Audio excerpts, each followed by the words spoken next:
Bonjour. Aujourd'hui, je vais te partager une découverte que j'ai faite. Comment combattre et comment guérir quand nous avons une blessure dans le cœur. Chacun de nous, nous avons été blessés. Alors, j'ai fait deux dessins. Celui-ci, l'armure de Dieu et ma blessure, et celui-ci, qui est l'armure de Dieu et ma blessure aussi, mais qui va être expliqué en deuxième, parce qu'on va parler des trois armures. Alors, je commence d'abord en expliquant la blessure que je peux avoir dans le cœur. Donc, plusieurs personnes ont été blessées dès le sein de leur mère. Quelquefois, elles n'ont pas été désirées, un enfant non désiré, ou bien il y a eu une chicane de couple et l'enfant a ressenti ce qui se passait. Il peut avoir été rejeté par le père, par la mère. Il y a eu un traumatisme de la mère ou du père et l'enfant a ressenti. Alors, je fais ici une blessure. Et cette blessure peut être guérie. Et pour être guéri, il sera important que chaque personne reçoive de Dieu de l'aide. Alors, quand on est baptisé, l'Esprit Saint vient et il descend dans tout l'être humain et il descend dans la blessure pour enlever l'influence de l'ennemi qui veut aussi y pénétrer. L'Esprit Saint va mettre de l'amour dans le cœur de l'enfant au moment du baptême, parce que c'est l'Esprit qui répand l'amour dans nos cœurs d'après la lettre aux Romains au chapitre 5. Et chaque être humain, on vit d'amour, et sans amour, on ne peut vivre. Alors, ce qui nous sauve, même quand on est blessé, c'est de recevoir cet amour de Dieu. Un petit enfant, même s'il est blessé, s'il reçoit l'amour de Dieu par le baptême, bien, et surtout, s'il est accueilli et enseigné par ses parents au moment du baptême et tout en croissance dans les premières années, l'enfant va tranquillement mettre sa foi dans le Seigneur et mettre son espérance dans le Seigneur et dans sa volonté qui lui veut du bien. Parce que quand on est blessé, on peut être atteint dans notre confiance, on se met à douter, on peut désespérer et tomber dans la tristesse. Et on peut manquer tellement d'amour que demeurer dans le rejet. Alors, la grâce de Dieu va venir pour nous aider. Cette grâce qui nous sanctifie, cette grâce qui vient sans cesse à notre secours. Et les parents auront à enseigner aux enfants comment demander cette grâce et comment l'accueillir dans tous les moments de leur vie. Comme j'entendais parler d'un petit enfant qui était porté à voler. Alors ses parents l'aidaient à renoncer au vol, mais c'était vraiment puissant en lui, cette habitude. D'autres enfants seront portés à mentir pour survivre. C'est comme ça qu'ils autres, ils survivent. Alors comment leur aider à demander la grâce pour renoncer à ses habitudes? Donc au baptême, le cœur humain, l'être humain est aussi envahi par les 7 dons du Saint-Esprit, que sont la sagesse, l'intelligence, le conseil, la force, la piété, la crainte de Dieu, etc. Et aussi le don de science et les charismes, qui sont des dons pour les autres. Le charisme de la guérison, du service, du miracle, de la foi charismatique, du parler en langue, de la prophétie.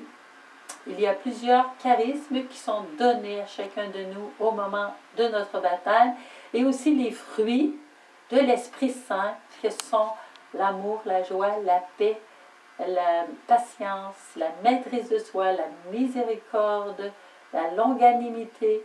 Donc les fruits pour marcher dans l'Esprit Saint. Si je demeure dans l'Esprit Saint, ma blessure, tranquillement, va être totalement cautérisée.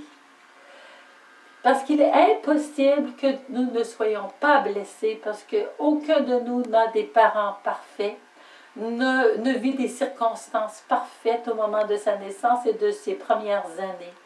Aucun de nous. Donc nous recevons tous des blessures, et si nous demandons l'aide de Dieu et de son esprit, nous allons être aidés et guéris.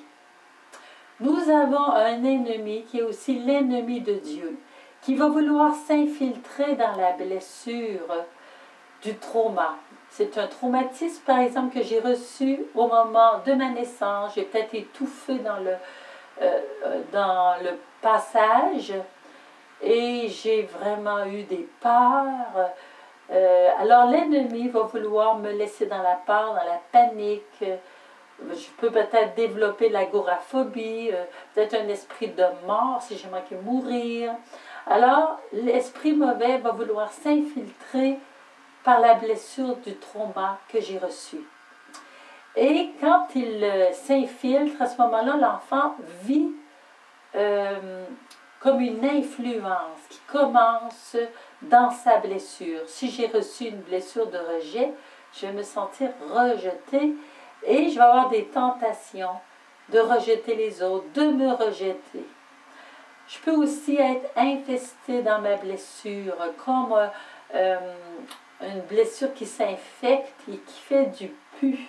Voyez-vous ici, le pus, c'est un état de faiblesse parce que je ne reçois pas assez d'aide. Alors le pus, c'est le symbole des émotions toxiques que l'enfant peut développer. Ça peut être la jalousie, l'envie de ses frères et sœurs, l'amertume et le repliement sur soi, parce qu'on ne lui enseigne pas à pardonner. Ça peut être le rejet de soi, le rejet des autres. C'est vraiment des émotions. Ça fait du pu dans ma vie. Ça l'infecte ma blessure. Ça peut être des peurs paniques. Ça peut être la haine de soi et même la haine de ses parents. Donc, ces émotions toxiques peuvent générer des péchés, c'est-à-dire des fautes qui vont continuer d'opprimer mon cœur, qui peuvent l'infester, l'opprimer, et l'ennemi va mettre des pensées dans ma tête jusqu'à des obsessions. Il va mettre des pensées, par exemple, de jalousie, d'amertume. Dans l'amertume, il y a la colère, des non-pardons. Il peut mettre des pensées de rejet. Tu vois bien qu'on ne t'aime pas. Avoir peur de l'autorité, peur du noir, toutes sortes de peurs. Alors, il va les faire grandir. Et j'aurai donc un combat. C'est pourquoi Dieu va me donner une armure. Mais quelquefois, je ne connais pas Dieu. Et je vais me faire moi-même une armure. Nous allons en parler dans le deuxième tableau. Donc, il y a un combat. C'est comme si mon cœur, ma vie, devient un champ de bataille. Et j'ai des choix à faire. Mon choix de pécher contre Dieu, qui ouvre la porte à l'ennemi, qui prend du pouvoir sur moi, sur ma liberté, sur ma vie. Alors j'ai un choix. Quel choix j'ai à faire? Je peux choisir Dieu, choisir de croire à l'amour, de lui faire confiance, d'espérer en lui, quoi qu'il arrive. Et je peux aussi désespérer et me laisser aller à toute tentation de rejet, de jalousie, d'amertume, de haine de moi-même, et qui fait que mon cœur va être entrelacé des liens de l'ennemi. Si c'est ce qui arrive un jour, j'aurai à venir chercher de l'aide auprès du Seigneur et auprès de ceux qui, sur la terre, le représentent, pour être libéré et guéri. Mais je suis libre de faire des choix. Et je suis responsable de ma vie. Dieu me veut responsable et libre. Il me veut debout. Et pour cela, il va me donner l'aide de renoncer aux émotions toxiques pour prendre les sentiments qui sont dans le Christ Jésus, qui lui a décidé d'aimer et de pardonner, de ne pas rester dans la jalousie, l'amertume, le rejet, la peur et la haine. Jésus a choisi de pardonner. Et la racine de toute guérison, ce sera le pardon. Et la racine de toute amertume, émotion toxique, ce sera le non-pardon. Alors, si je tombe dans ces influences mauvaises, alors tous les événements, je vais les lire avec des yeux influencés par ma blessure.